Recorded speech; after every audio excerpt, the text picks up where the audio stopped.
Votre attention s'il vous plaît. Cet élément est en ligne là. Contactez-nous pour savoir s'il est aussi disponible en la langue de votre préférence. Veuillez aussi noter qu'il est en audio uniquement, dépourvu de ce fait d'image originaire. christequality.com. Les cieux sont à la portée de votre main, juste par un simple clic de la souris. Évangile-éternel.com. Conservation et partage de l'évangile éternel. En collaboration avec l'homme de Dieu, le Dr Jacques Moutombo, vous propose de suivre cette vidéo pour votre édification spirituelle. Tous les enseignements du Dr Jacques Moutombo sont disponibles sur christequality.com/jacquesmoutombo.html. Bonne édification au nom de notre commun Seigneur et Dieu Jésus-Christ. Amen. Et qu'un feu sorte des habitants de Sichem et de la maison de Milo dévorera Abimelech. Sinon, qu'un feu sortira d'Abimelech et dévorera habitants de Sichem, et le feu sortira d'habitants de Sichem et qu'on dévorera Abimelech. Et ça prophétie mon aîné dans les Cameroun. Parce que ici Abimelech c'est la bête, hein. Abimelech c'est le buisson d'épines, c'est le César. Notre roi c'est César. Celui-ci ce n'est pas notre roi c'est César.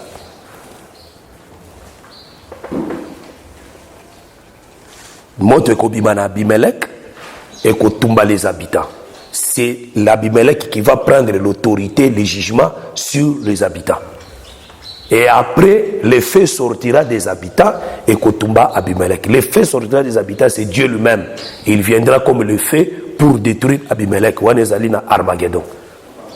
Est-ce que tu comprends le mouvement, hein? Maman, ça va? Vous comprenez?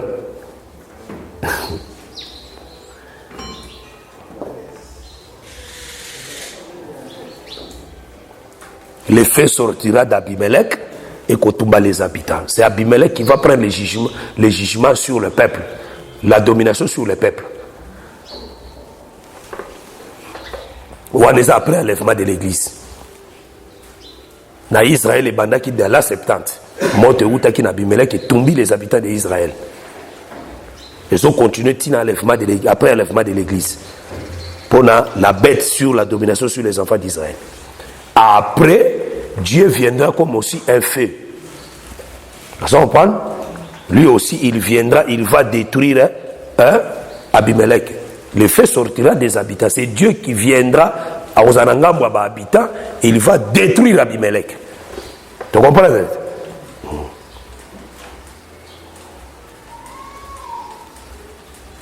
C'est ça, justice.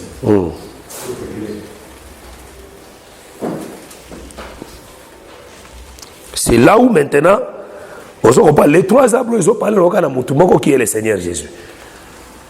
Donc, ici, Mbalamoko, dans Luc chapitre 10, les Samaritains. On n'est pas les bons Samaritains. Balobaki Jésus, Balobaki les bons Samaritains. Jésus, Balobaki Samaritains. Alors, ils ont écrit Moko, et le Mamarabutu na moya, l'homme est prudent, il voit le mal comment. Et comment Mabongo? Boyo le bien on dit pasteur. Ah, Dege Balobaka. Ah, Dege Balobaka. L'homme prudent, il voit le mal de loin. Dege Balobaka. Mais Dege critique l'obité.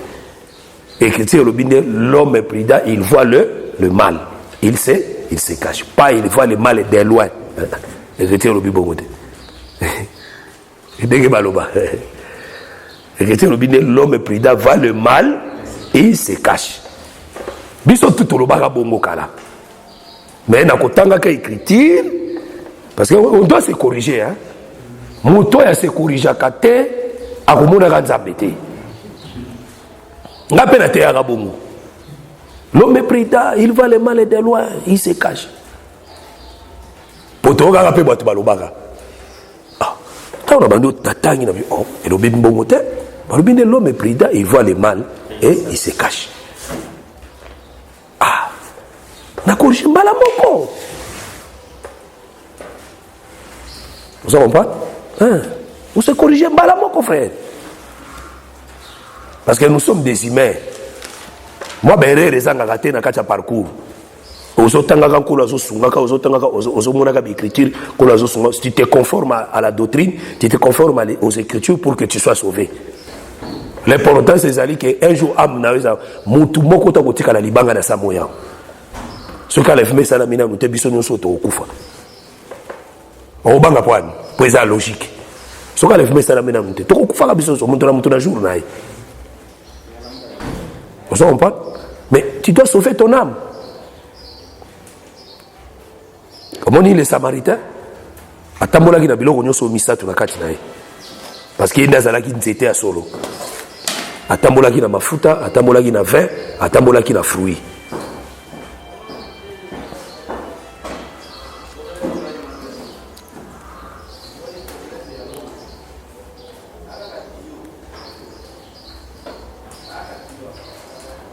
Ayaki na mafuta, asopeli yango, muto babetaki, azu vin, asopeli, azu balinge. Atie na nzoto. C'est ça. Yende apologue ya Jotam. Yewanande. C'est Jésus qui marche avec les trois choses. C'est là où l'écriture dit que biloko misato ezali d'accord. C'est ça, non? L'eau, le sang et l'esprit.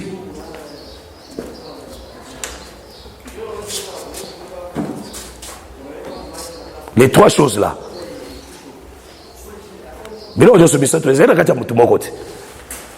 Ces trois choses sont d'accord. Hein? Un Jean. Hein? Les trois choses sont d'accord. L'eau, le sang et l'esprit. C'est ça les trois arbres. C'est ça les Samaritains.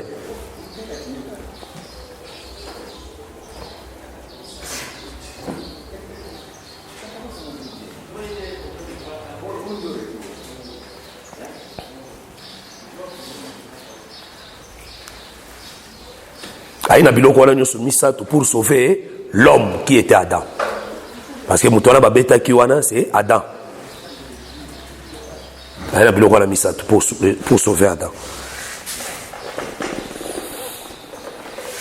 C'est par là que nous comprenons que l'arbre est un nzete. Quand la pluie est répandre et la nuée est répandre la pluie, ça dit c'est le jugement qui doit tomber sur l'arbre et l'arbre doit tomber. C'est le jugement de Dieu qui tombe sur l'arbre. C'est Dieu qui l'a frappé. Parce que Mboulawan ezali fimbu mobimba, eza fimbu ezobeta nzete.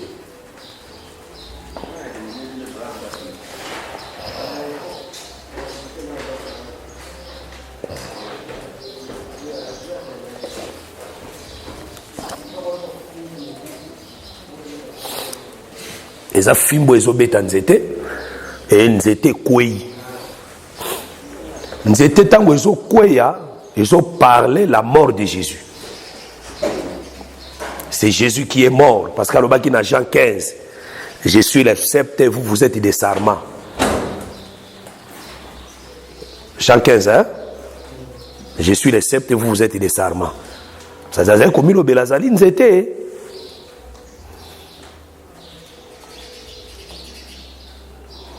Nazali nzete.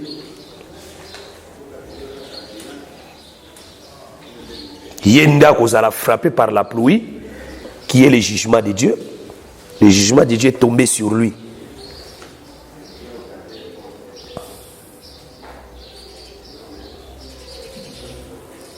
Le jugement de Dieu est tombé sur lui. Maintenant, il doit tomber. Mais tant qu'il y a à midi, ils étaient au nord et au sud ou bien à nord. Vous étiez au nord, à midi, au sud.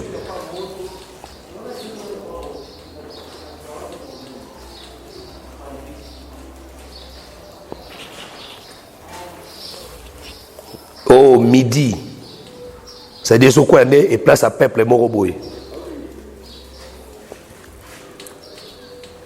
Jésus a nommé le peuple moroboy à midi. Hein? C'était la reine de Séba. C'était la reine de Séba.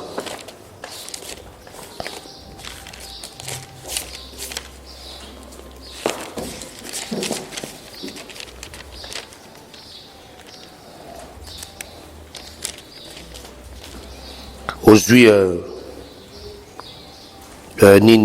Matthieu 12, verset 42.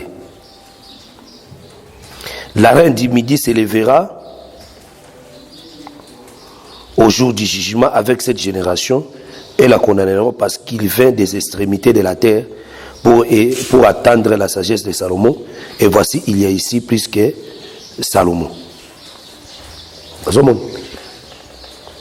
A condamné génération batelemeli o baboye. La reine du midi s'élèvera au midi, au jour du jugement, avec cette génération. Quelle génération? Génération Nino Baolobela. Bazo bien génération. Au jour du jugement, à télémela, à condamner génération. Au s'élever. Quel incrédit? Là, on parle des brigands. Hein? Les brigands.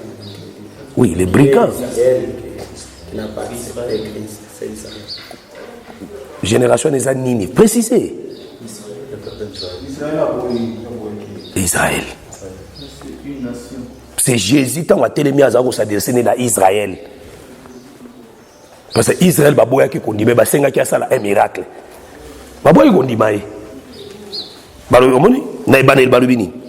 Verset 38.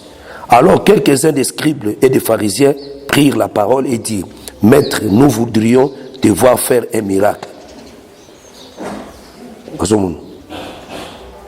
Ce qu'on est dans Matthieu 16, qu'on a balobé le romoko boya, on est to kondima yo, baba ilo mo. Les pharisiens et les sadducéens abordèrent Jésus pour l'éprouver, lui demandèrent de faire voir un signe venant du ciel. Mais ça, la version moko zolobake, pour bisoto ndimayo.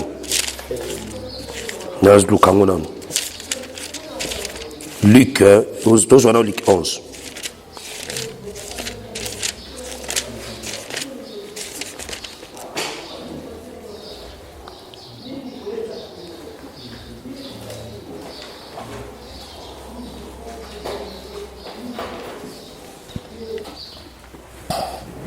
Ça veut dire, qui Jésus a fait un miracle, hein, dans verset 38, dans Matthieu 12. Alors quelques-uns des scribes et des pharisiens prirent la parole et dirent: Maître, nous voudrions te voir faire un miracle. Jean 6, 30, hein? Merci. Jean 6, 30. Ok. Quel miracle fait-il donc? Lui dit-il, afin que nous les voyions et que nous croyions en toi, que fais-tu? Ça veut dire, Jésus a déjà miracle. Mais ça c'est la miracle moko pour bango bandimaye. Verset dans le cas. Vous comprenez? Jésus a c'est la biso miracle, oh biso sengeli tondima. Ça dit bazo senga les miracles ya les Christ. Qu'ils viennent dans le ciel. Vous comprenez? Yangonde a téléméli bango, à partir de Matthieu 12, bango, la reine du midi s'élèvera au jour du jugement. Les jours du jugement, c'est ça les jours du jugement. Parce que les gens croient que les jours du jugement, ils ont jugé. Les jours du jugement, et ils s'élèveront les jours du jugement. Bako condamné bino nanine parce que biso tozo croire bango ba croire, c'est tout un jugement sur eux. Mon écriture le dit que non, vous jugerez les anges. Zomona en tout cas tu ko juger ba ange, tu ko ibsa ange yo zaki mutu bakasi on va mater un groupe de prière yo ange yo Beaucoup juger par ange. Dès que tous les dit la parole, nous jugeons les gens. Quels gens sont jugés? Bah ange déchis. Pas les anges de Dieu. Les anges sont pour juger place. On juge place. Donc on juge les anges déchis. Pour biso tous croire la parole. Bango bandimeli Satan na ba pengui. Nde jugement mobimba yango wana. Est-ce qu'on a na malam? Hein? Nde jugement mobimba yango wana.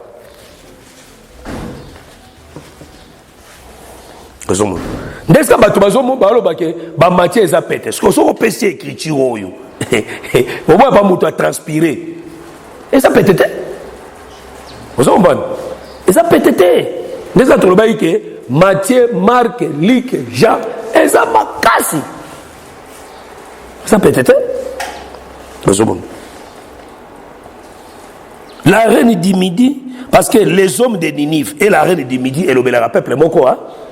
Parce que les Ninivéens, les nation, la reine de Midi, Éthiopie. Nous avons une nation, nous avons Bikolo. La reine du Midi s'élèvera au jour du jugement avec cette génération et la condamnera. Quelle génération? Génération des enfants d'Israël. Les jours du jugement, c'est ça les jours du jugement. Parce que Jésus a proclamé, a prophétisé. Les jours du jugement, ils ont d'après l'œuvre de la croix. Tant que le Saint-Esprit a une église, les jours de la Pentecôte, c'est les jours du jugement commencent. Tant que Bissot dit la parole, Israël est condamné.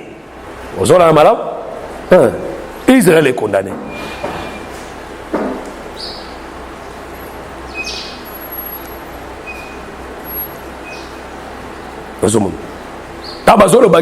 Nous condamnerons le monde. Nous avons condamné le monde. C'est à partir d'aujourd'hui nous avons condamné le monde. Tant que nous avons dit l'évangile, nous avons condamné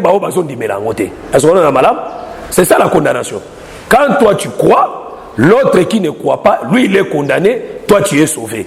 Tu peux ça moi exemple à Mike wana. Au moins une condamnation et li brigade et kulus pour nanine pour musu soit ndimeli Yesu. Vous avez hein? Tant qu'il y a un dimeli Yesu, l'autre il a fait quoi? Il est condamné. Celui-ci il fait quoi? Il est sauvé. C'est ça. C'est ça. Donc quand il y a un écoulou, l'autre là est condamné. Le jugement est arabongo. C'est pas ça qu'on comprend, hein? C'est ça. Donc on comprend le quoi des reines de Séba. La reine de Séba se lèvera au jour du jugement avec cette génération et la condamnera. La reine de Séba, vous êtes condamné, vous êtes non, parce que la reine de Séba a croire l'évangile. Parce qu'elle avait, parce qu'elle vint des extrémités de la terre pour attendre la sagesse de Salomon. Vous comprenez? C'est ça la condamnation. Parce qu'à une extrémité de la terre, pour n'akoyoka la sagesse de Salomon. C'est ça la condamnation. Voilà. Le kolagaga ya une extrémité de la terre, ayoki la sagesse de Salomon, automatiquement vous êtes condamné. C'est ce que la reine de Séba, c'est une femme des nations. Vous, Israéliens, vous rejetez la parole. Comme les nations bandimez l'évangile, vous êtes condamnés. C'est ça. C'est-à-dire que vous êtes automatiquement jugés. C'est ça, non? C'est ça. Apôtre, tu es où? Non. Tu réfléchis. Ok. C'est ça. Automatiquement, ça peut changer l'oko, ça peut bongola l'oko, automatiquement. Dès que kakao ya nima, l'autre azo boya, oyazo ndima wana a condamné mbalamoko, oyazo boya wana. C'est ça condamnation zo salangwana. Monika dengo zali bo ndimé l'évangile karabo. ato ebisino bango eloko te, automatiquement au condamné bango par tes actes. Pour l'Alexandre, Salomon était au milieu de vous. Salomon azaki na katikati na bino. Vous avez un malade? Salomon azaki na katikati na bino. Mais bino boyoki Salomon, sagesse à Salomon te. Moi si boka outé na extrémité, ça outé musika. Ayoka sagesse à Salomon. Automatiquement vous êtes condamné. C'est ça cet acte là. Est-ce que personne dans tous les cas?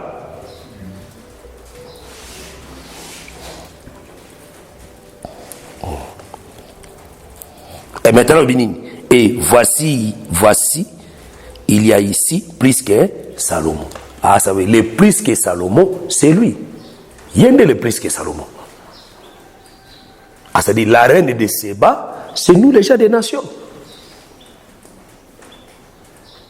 Ah, Eri Kolobanini, Nzete, Ezola la Wapina, Namidi.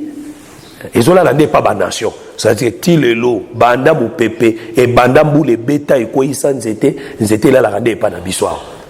Ozolanda, parce que les deux brigands, dans les Koulousou, nous étaient là qui n'est place ya, brigands au Moussousouana. Azolenga malam, et pas au Moussoussou, au Wanande, Israël, nord, au Yonde, midi qui est le sud.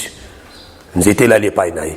Si les nous étaient là les païnaïs. C'est-à-dire la grâce est chez nous. Les maris est chez nous. Mobile est pas nabiso.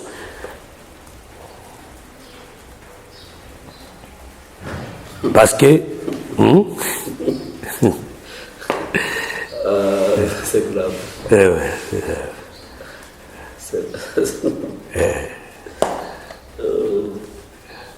Et là, on les kango bien. Il y a l'Ecclésiaste 11 wana. Nous avons été à mon aîné. Nous avons des grâces et qu'on n'y a pas d'habitude de nation. Qu'on y a nzete wana. Si les longs étaient là, on n'est pas d'habitude. Et là, il n'y a pas d'habitude. Wapina midi. Ça veut dire il y a des extrémités. Hein? Wana su malamoko psaume 19. Les soleils qui sortent de la chambre. Et ça la parcours à deux extrémités. Première extrémité, une extrémité moussous. Psaume 19.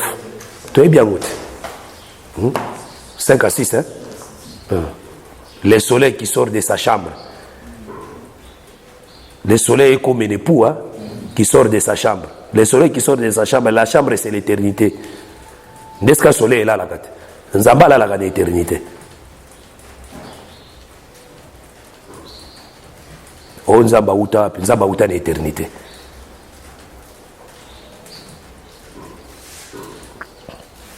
Oh le soleil, tu peux ça qui est en psaume 84 verset 12. C'est Dieu hein? C'est Dieu. Nzamba nazala mobali. Voilà, psaume, par là, Ésaïe 54, le lobby, ton créateur est ton époux. Hein? Ton créateur est ton époux. Le créateur, c'est Dieu. Il devient l'époux, il devient le mari. C'est l'homme, c'est Jésus.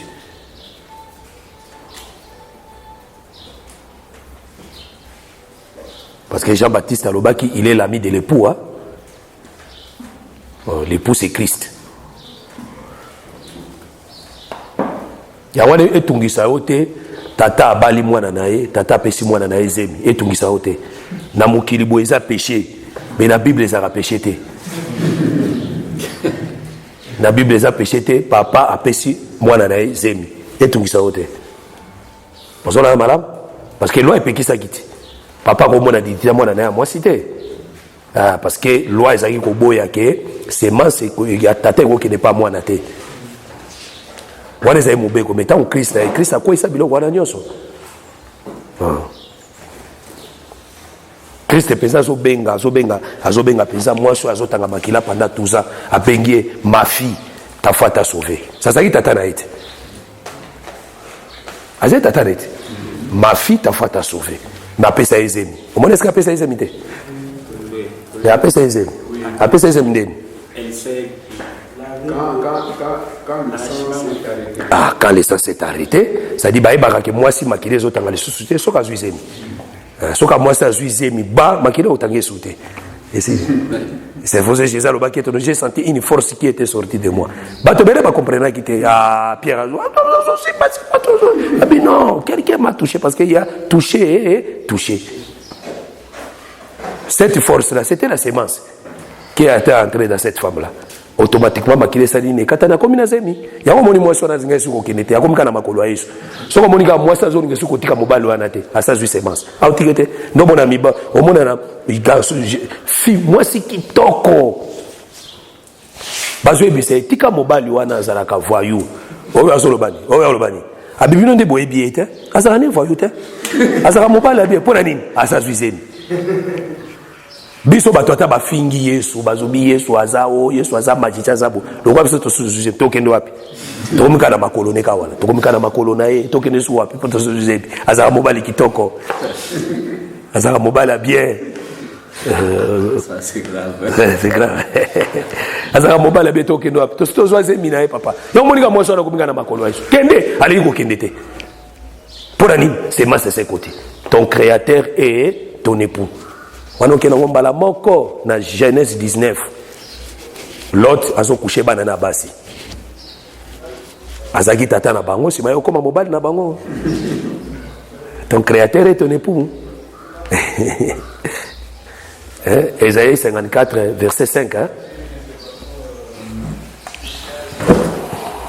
C'est ça.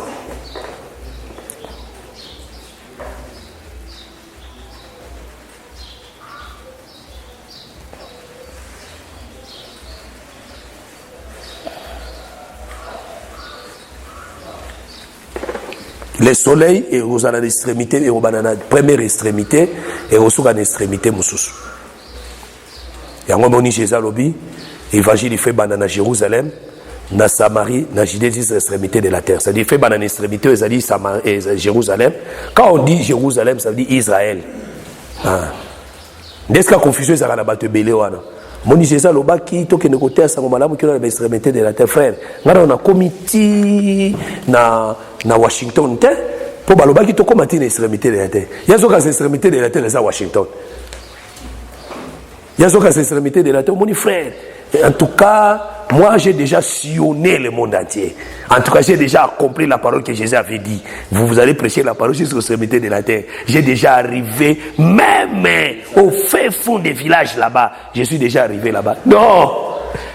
Extrémité de la terre, Soukaya village était. Extrémité de la terre, Ezali, les nations. Et si qualité, Kokoma na Mundimi Asuka. Et vous extrémité de la terre, Ezayo. Ceux qui ont croire l'évangile, extrémité de la terre. Extrémité de la terre, ils ont la kaba frontière, il y a bambo kate. Qu'est-ce que tu vois que l'écriture les a passé? Jésus a le quoi mouké, yo mon honnête, deux quoi mouké. Extrémité de la terre, c'est toute une nation. C'est l'église, c'est ça l'extrémité de la terre.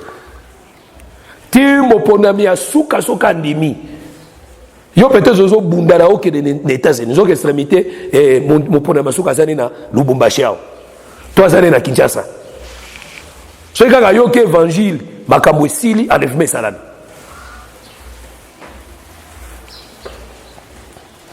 Vous comprenez?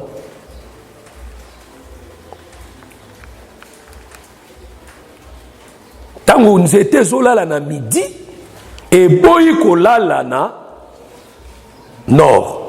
Et ne kolala na midi, c'est-à-dire elle n'allait pas na biso. Biso ne ba tout eu grâce, et Israël a eu grâce.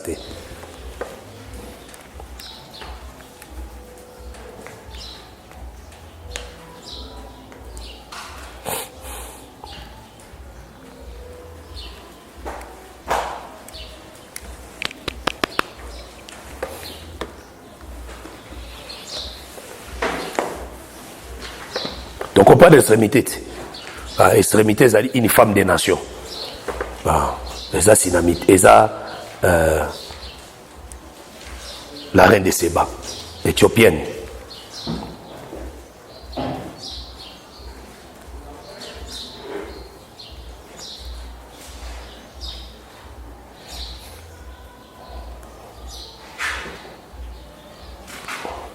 Et maintenant, nord, les alliés d'Israël,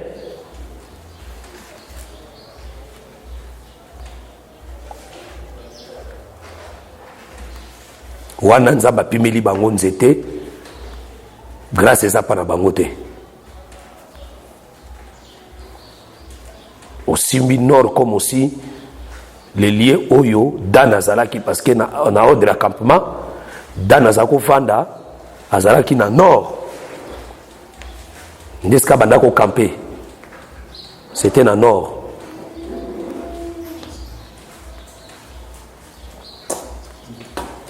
Oh, Dan c'est les juges.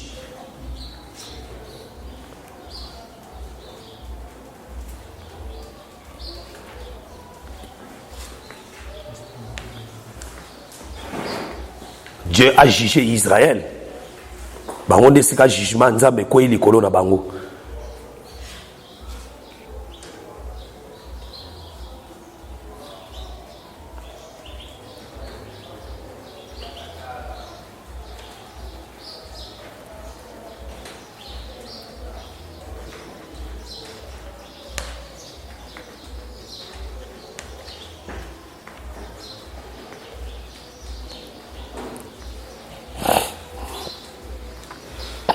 On te le dit que bisonne ba te trouver grâce. Ce qu'on bateau yo bazui nzete la linga buna bango ndesi komoni Jésus zo ebisa cet homme là alobi na que aujourd'hui tu seras avec moi dans le paradis aujourd'hui. Aujourd'hui wana cet homme là il est avec Jésus. C'est ça l'arbre hein, où ils na ngambo ya Yesu na ngambo ya brika wana. C'est aujourd'hui. On a toujours écriture.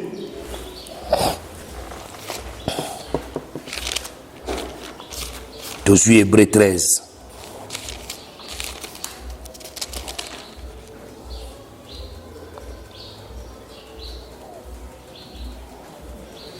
Verset nango 8.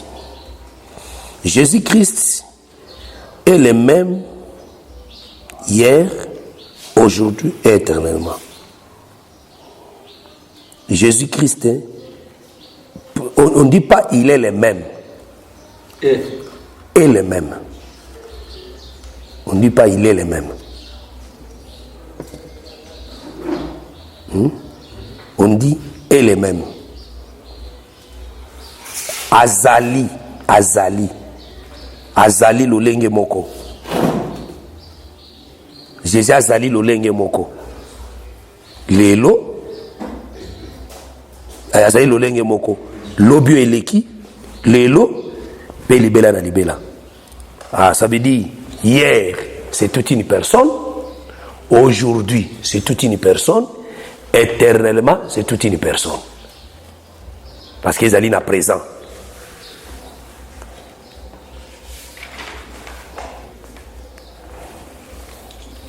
Jésus-Christ est le même. Azali, lolenge moko, lobio eleki, lelo libera na libera. Ça dit hier c'était Jésus, aujourd'hui c'est Jésus, éternellement c'est Jésus.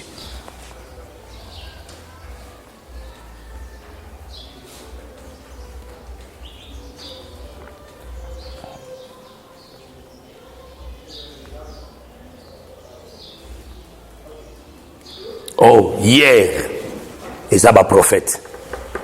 Ça dit, bah, prophète, wana nyonso. En tout cas, à partir de Hébreu 13, tu comprends que c'est qui est Jésus. Bah, prophète, wana nyonso. Tu comprends que c'est qui est Jésus. Ça dit, bah, tu vas dire que Jésus est un Nzambe, frère. Bah, mon Nzambe. On dit qu'à partir de la version, nous voyons clairement la divinité de Jésus. Nous voyons clairement.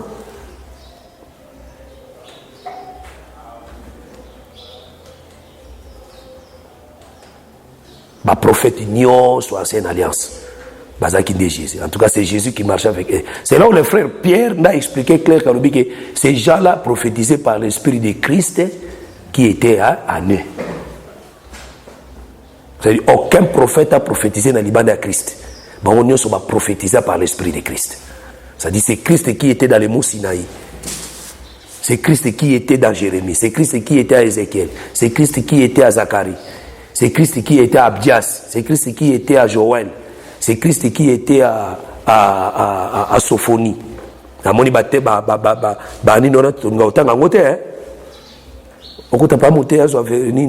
allons lire Sophonie. Rien. Ils ont embrouillé. Ils ont embrouillé. Dit chercher Jean chapitre 3. Kadiata ibele bon. Nous avons continué sur le boulot. Piège et kageri sous. Ake kufa kuna.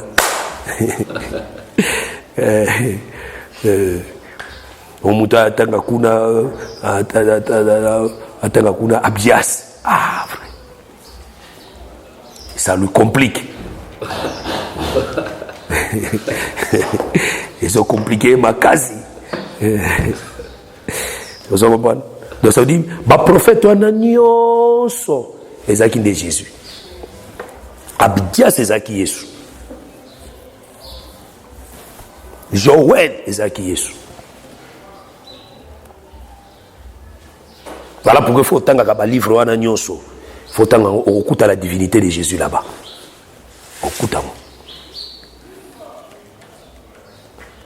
Et aujourd'hui, c'est depuis le jour de la Pentecôte jusqu'aujourd'hui. Hein? Aujourd'hui, c'est le temps de l'aujourd'hui. C'est Jésus.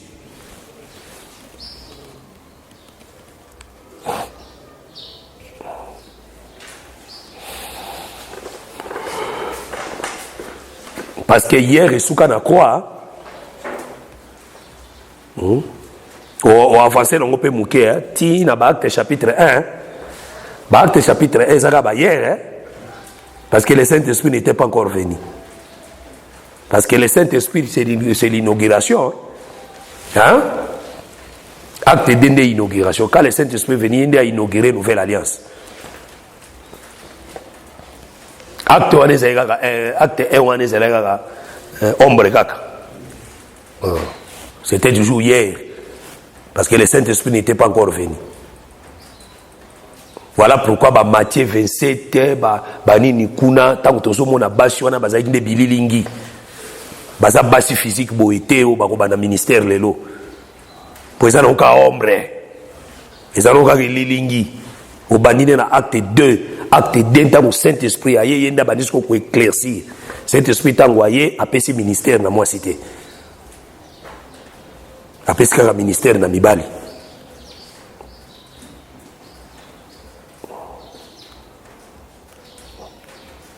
Vous comprenez, hein? À niveau 1.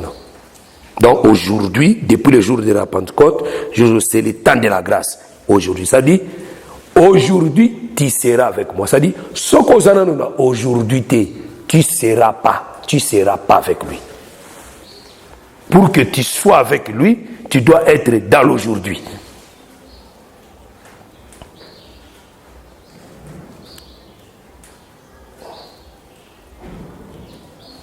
Tu dois être dans l'aujourd'hui.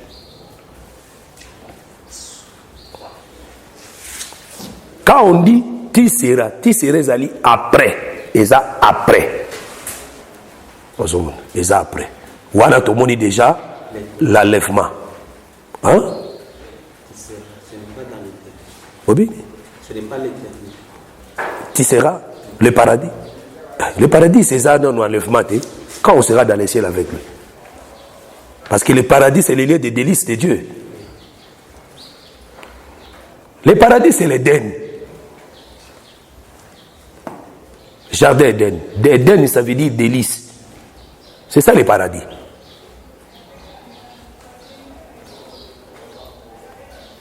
C'est le retour de l'Éden. C'est le retour d'Adam à l'Éden. C'est le Canaan.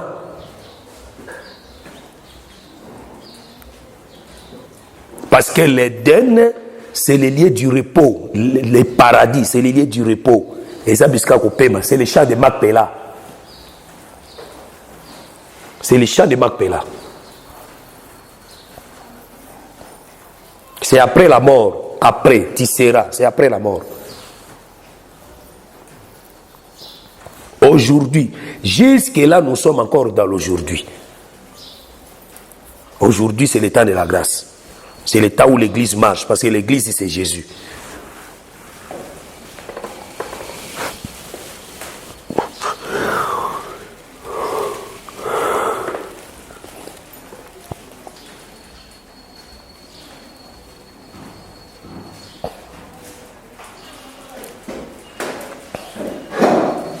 C'est-à-dire, pour Moutou, à Kota, na Chaya Makpela, il faut koufa da Abraham. Il faut koufa da Abraham. Si on koufi da Abraham, on tika la kokota na Chaya Makpela.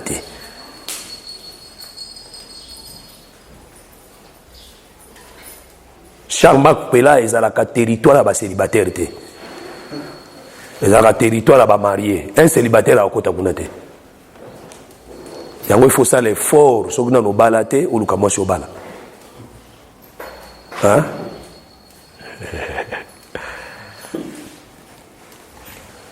Et nous avons marié, nous avons parce que Rachel a fait le côté de la chambre pelate. Rachel va kunda dans Zéla et Frat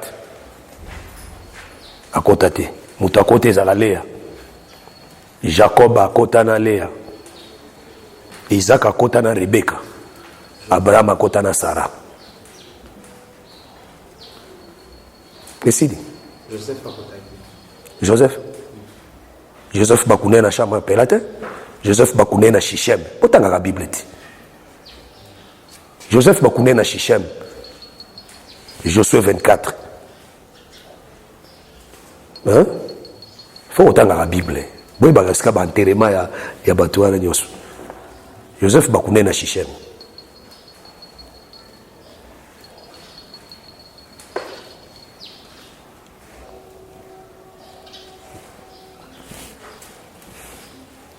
Na chama pela bakotaka batu misato.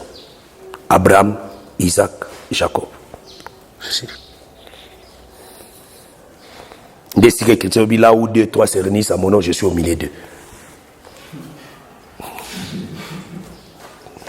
Hein? Les Arandais chama pela. Nzamba zalarade na chama pela.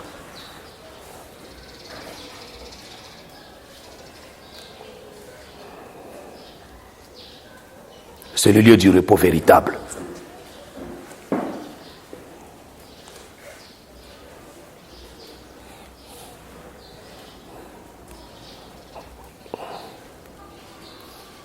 Le paradis.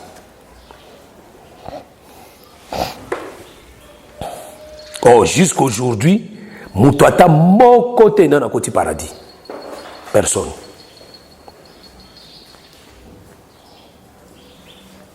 Personne. Baïnyo so bazo kufa bazo ke na séjour ya ba santo. Pona bopemi bazo zela l'enlèvement. Na enlèvement de au kota na paradis.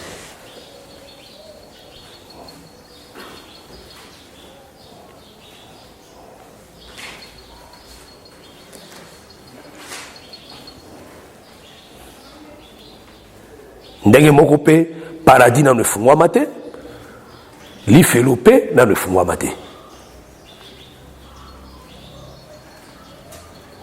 Tozo kana? L'ifelopé na ne fungwa mate, paradis pe na ne fungwa mate. Et ça solo. Hein bon? Hein? Le paradis est quoi? Le paradis est l'enfer. L'enfer, l'Ifeloa, je comprends pourquoi maman avait des difficultés. L'enfer.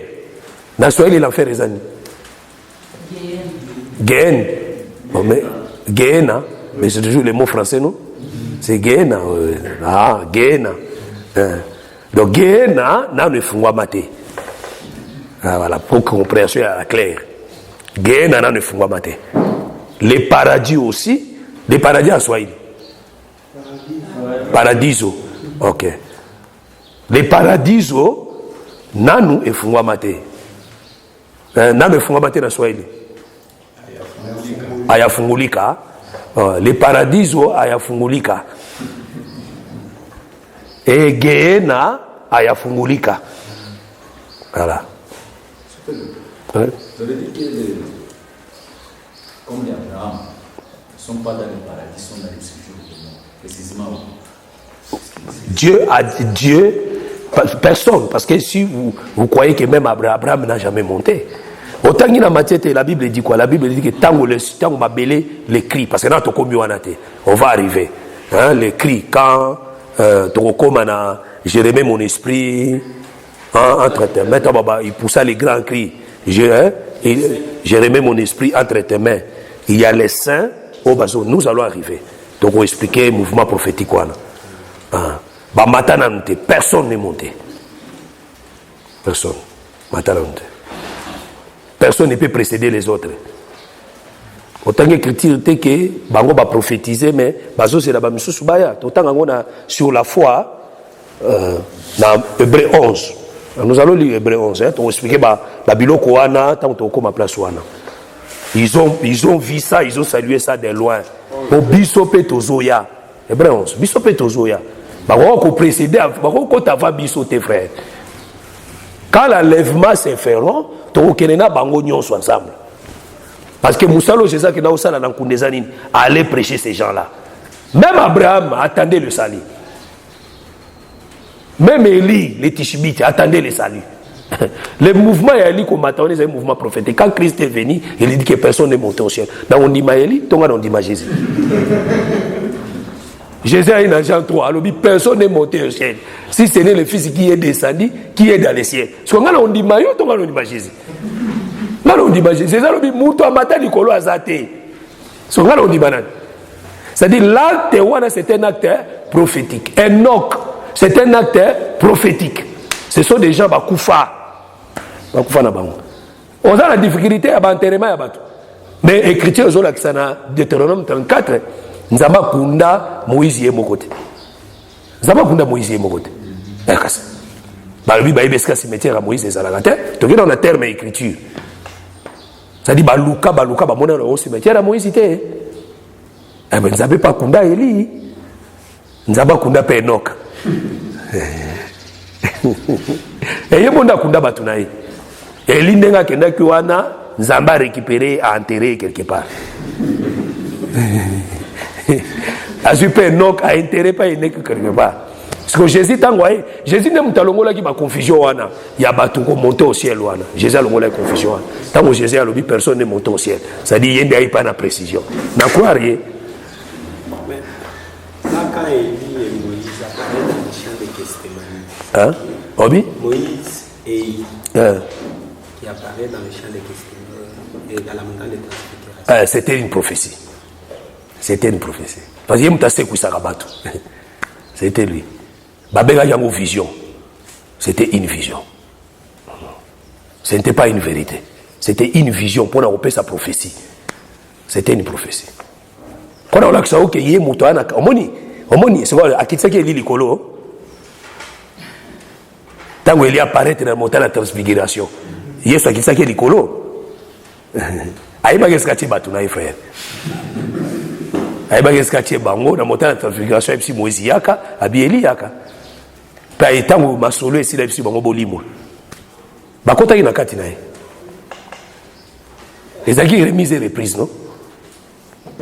Parce que la voix, il y a qui se trouve, le but que voici mon fils bien-aimé à qui j'ai mis toute mon affection. Voix le sous le binini. Écoutez-les, c'est ça. Ça dit beaucoup que sous élite, beaucoup que sous Moïse, beaucoup que Jésus. Beaucoup que sous ma côté c'est fini. Parce que l'ascension d'Élie est l'ascension de Jésus. Et l'ascension de Jésus aussi montera dans les ciels. Vous comprenez? L'ascension d'Enoch est le rappel l'ascension de Jésus. Parce que le véritable Enoch qui a marché avec Dieu, et Dieu l'a pris, il a regardé Jésus. Le 7e, l'homme de la perfection. Il a totalisé le chiffre 7 dans 4. C'est lui l'amour parfait. C'est lui l'amour véritable. C'est l'Enoch véritable qui est le Seigneur Jésus. Vous comprenez? C'est clair, non? C'est clair. Et biloko waneza biloko yo etie mobulu mingi. C'est ça. Le ciel jusqu'aujourd'hui, le ciel est fermé. Personne n'est monté là-bas jusqu'aujourd'hui. Et là quand vous dites que la femme qui évoque Élie, qui est le Dieu qui monte la terre. C'est une prophétie, frère. C'est l'ombre. Le gars, c'est la biso, on connaît ça bien. Et ça, ma prophétie, ce sont des prophéties. Mais nous, nous faisons ma sakoli. Vous comprenez, hein?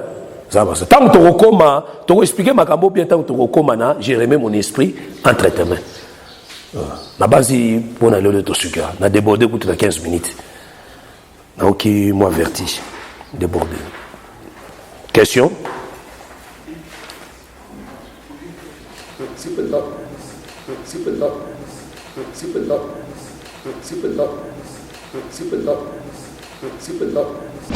Merci d'avoir suivi ce message et que Jésus-Christ vous bénisse.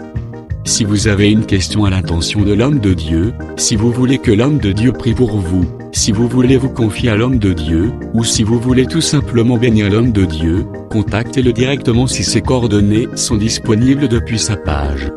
Sinon, contactez-nous et nous lui transmettrons vos préoccupations. N'oubliez pas de faire un tour à notre page évangélisation pour voir en quoi vous pouvez vous rendre utile à Christ par cette œuvre. Que Dieu vous bénisse tous. Amen. ChristQuality.com. Les cieux en un clic de la souris. Évangile-éternel.com, le site de l'évangile éternel. Christ Equality Fondation, équilibrer la manne ramassée dans le désert de sorte que chacun ait un maire.